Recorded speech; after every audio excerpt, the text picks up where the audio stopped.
just across the driveway from the service station was the old home, and they built units. It had maybe half, 3/4 of an acre behind the old house, and they built motel units back there. Their name was Moore. And anyway, I was with the bread company then, and I used to stay in one of their units. They only had, I think, 6 at that time. I was over there at the service station next door getting gassed up one day, and Babe came over and said that she and Carol and their mom would like to have me come up for lunch. Well, that particular day, I used to job grandma cookies, and when I did the day that I had them on, I just had all I could do. I had to just keep busy. I didn't even take time for lunch. So I told them, I said, well, I wish I could, but today I can't. I said, you give me a rain check, I'll consider it another day. So that was fine. Well, anyway, eventually I finally did go up for lunch, and I don't know, one thing just led to another, and Babel says, why don't you marry Mom? And that'd take care of it. I said, well, Mom's going to have something to say about that. So anyway, that's the way it wound up. We finally did decide to get married, and the minister up the street, he and his wife are very close friends of her first husband, Howard, and she, and they used to visit back and forth all the time. So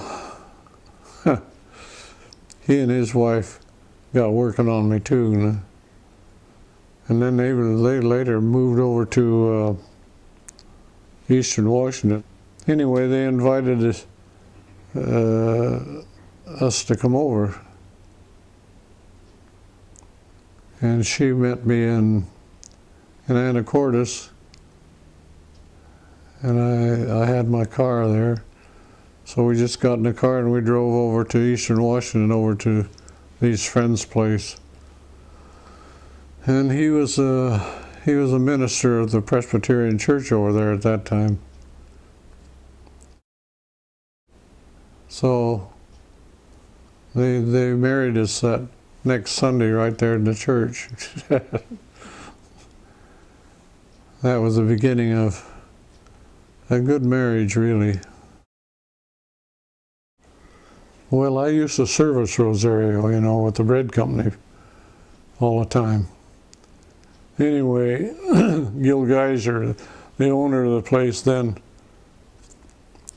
knew I was going to get married, and he said, why don't I come over there for a honeymoon? He said, it won't cost you nothing. So I said, no, I couldn't do that. I said, we might come over, but I said, I wouldn't take that. Well, he says, you will if I say so. He said, that'll just be my wedding present to you. And she wound up running the motel for quite a while, 17 years, I guess. Yeah. And we added on to it. We had 11 units when we left. And some people in California just had to have it. They hounded us for 2 or 3 years. Come in this one morning and he said, I don't care whether you're going to sell it or not, I'm buying it. And I said, well, you can't buy it if I won't sell it. Well, he says, I'll see about that. I'd gone to school with the president and the vice president of the bank, and so I was close enough to them I could talk to them. Ask them what it was worth, and I can't remember what they said they figured it was worth. But anyway, I tripled it. I figured that'd shut them off.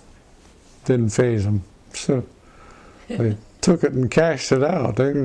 No contract or nothing. They just cashed it.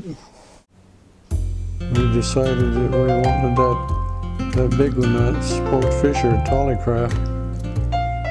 That was called a 37-footer, but it was 44 feet when you measured it from one point to the other.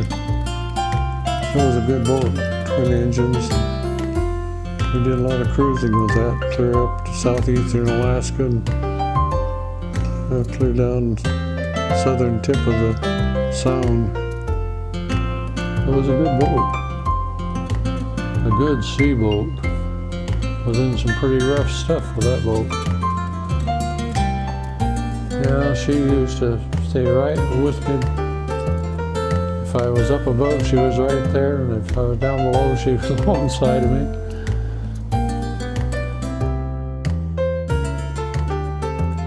We went through the locks. That was quite an experience too, you know.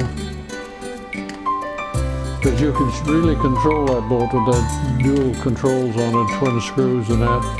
Just could keep it right even all the time, maneuvering one or the other. And that's what you needed to do to go through the locks. And, yeah, we used to go over to Lopez Island up in Fisherman's Bay quite a lot, go over there for dinner and that sort of stuff, and Rosario too. Yeah, did lots of boating and through the years. I started out pretty young. Folks always had a boat.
Well, we saw lots of dolphins.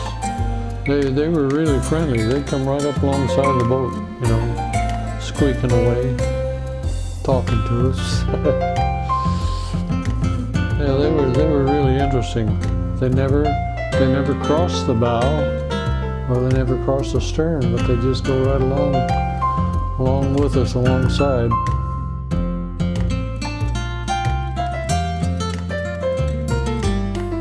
Yep,